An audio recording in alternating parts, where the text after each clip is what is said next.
വാഴ 2 കണ്ടിട്ട് വന്നിരിക്കുകയാണ്. വാഴ 2 എനിക്ക് വാഴ ഫസ്റ്റിനേക്കാളും ഒരു പൊടിക്ക് എനിക്ക് ഇഷ്ടപ്പെട്ടത് വാഴ 2 തന്നെയാണ്.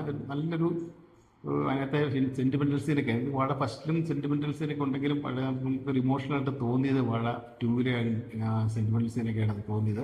നമുക്ക് നല്ലപോലെ ടച്ച് ചെയ്യുന്ന നല്ലൊരു ടച്ച് ചെയ്യുന്ന ഒരു സീൻ, ഇൻട്രോവൽ സീനിൽ കഴിഞ്ഞ ഒരു ഇതാണ് ഒരു ഇമോഷണൽ സീനൊക്കെയാണ് കൂടുതലും. അതൊക്കെ നമുക്ക് നല്ലപോലെ എഫക്റ്റ് ചെയ്യുന്ന രീതിയിലാണ് പടം ചെയ്തിരിക്കുന്നത് കേട്ടോ. ഹാഷിറാണ് ഉഗ്രനായിട്ടുണ്ട്. ഹാഷിർ ഒരു വൻ വാഗ്ദാനമായിട്ട് മലയാള സിനിമയ്ക്ക് മാറും. ഒരു നസ്ലിൻ്റെ ഇപ്പോൾ ഒരു റേഞ്ചാണ്, അതിലും റേഞ്ചാണ് എനിക്ക് കണ്ടപ്പോൾ എനിക്ക് ഹാഷിറിൻ്റെ അഭിനയം കണ്ടപ്പോൾ തോന്നിയത്. ഉഗ്രനായിട്ടുണ്ട്. എന്നുവെച്ചാൽ ഒരു 10 കൊല്ലം മുമ്പത്തെ ഒരു കഥയാണ് കാണിക്കുന്നത്. അതായത് നമ്മുടെ UK-ലേക്കൊക്കെ സ്റ്റഡി വിസയ്ക്ക് നല്ലൊരു ശതമാനം പോകുന്നുണ്ടല്ലോ, ആ സമയത്ത് ഒരു കഥയാണ് കാണിക്കുന്നത്. ഇൻ്റർവെൽ കഴിഞ്ഞിട്ടുള്ള ഇൻ്റർവെലിന് മുന്നിൽ വാഴ തന്നെ, വാഴയുടെ അതേ തീം തന്നെയാണ് മുന്നോട്ട് പോകുന്നത്. ക്ലൈമാക്സ് ഒക്കെ ഉഗ്രനായിട്ട് ചെയ്തിട്ടുണ്ട്. വാഴേനേക്കാളും നല്ല ക്ലൈമാക്സ് ആയിട്ടാണ് എനിക്ക് വാഴ 2-ലെ ക്ലൈമാക്സ് തോന്നിയത്.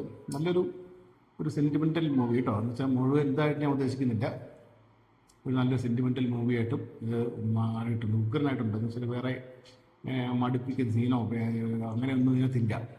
ഉഗ്രൻ പടമാണ്. ധൈര്യമായിട്ട് കണ്ടു വാഴ 2. ഓക്കെ.